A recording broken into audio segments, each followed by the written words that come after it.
Now, any group that comprises 11 million voters is likely to prove pretty influential and powerful when it comes to deciding who forms the next government, or so you would think. But disabled people believe they are, to a large extent, invisible in terms of policies and progress offered by the main parties.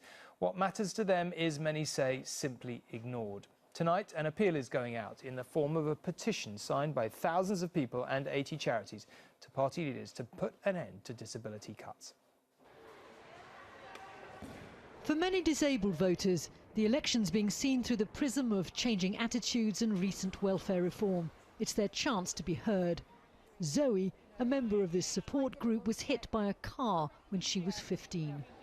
It's extremely important for us to vote. If we don't vote, we can't facilitate change.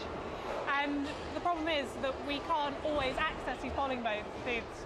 If we're looking to go to these polling booths, we have to recce out the access. And if it's not accessible, we can't vote. And what does that say if we can't even vote about where our priorities lie in this country? Most of this group were in work, but better access and attitudes were an issue. You have to work all the time to improve things. My employer has been fantastic with me, but we've had to work an awful lot to be able to get things to work. It's not right to look on the disabled as scroungers. If you pay the disabled and enable them to work, they actually pay taxes. But the government's welfare reform was their #1 concern, even though the disability budget remains $50 billion a year, and still it's rising.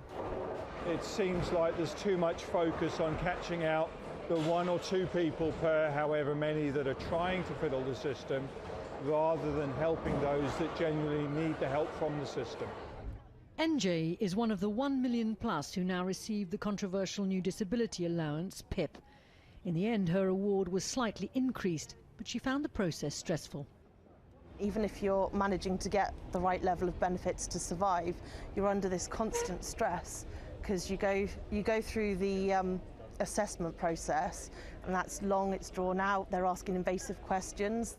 We've got a lot of plans for people with mental health and learning disabilities, because I've got mild learning disabilities. Yes. And I want my disability living allowance to come back, not have PIPs and get nothing. The issue of PIP, or personal independence payment, has reared its head on the election trail. Cathy, who confronted the Prime Minister, told me she is appealing against the cut in her benefits. This PIPs doesn't give you a life. They gave you money for DLA money was to help you to have a life. I may not look disabled, but I am disabled. Because I don't look disabled, I don't get the part of being disabled. So I get told, oh, you can cope. The government says it's reforming a system so that those with the greatest need receive the greatest benefit. The overall amount the disabled claim in welfare has increased.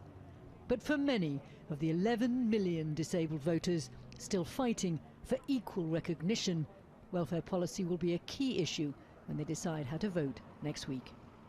Penny Marshall, News at 10.